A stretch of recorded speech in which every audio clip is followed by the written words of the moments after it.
Extremely tragic news. At least 15 people were killed and dozens were wounded after a truck deliberately rammed into people celebrating the New Year in the U.S. city of New Orleans.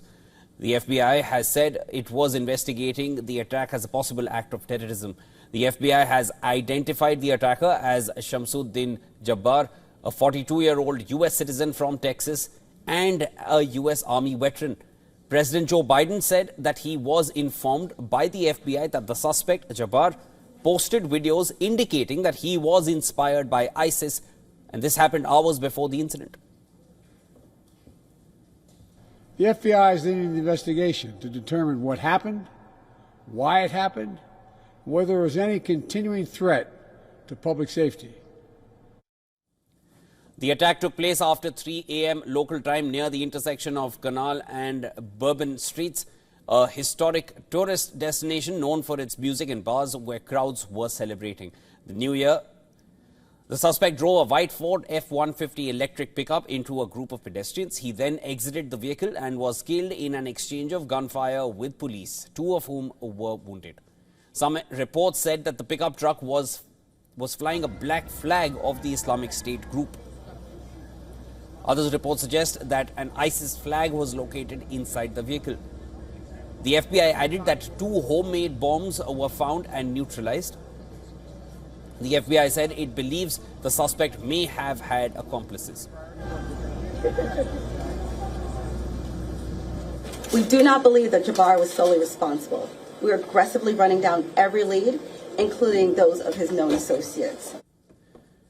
Police are sweeping parts of the city looking for possible explosive devices and converged on neighborhoods in search of clues.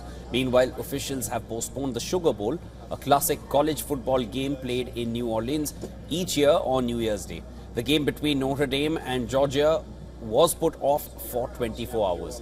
Meanwhile, in the city of Las Vegas, at least 1 person was killed and 7 others were wounded when a Tesla Cybertruck exploded outside a Trump hotel. Now, that hotel belongs to, of course, easy to guess, U.S. President-elect Donald Trump. And officials said that the Cybertruck pulled up to the Trump International Hotel's glass entrance before a large explosion.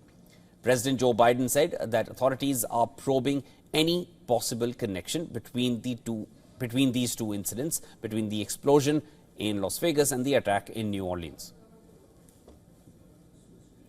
Additionally, we're tracking the explosion of a Cybertruck outside the Trump Hotel in Las Vegas.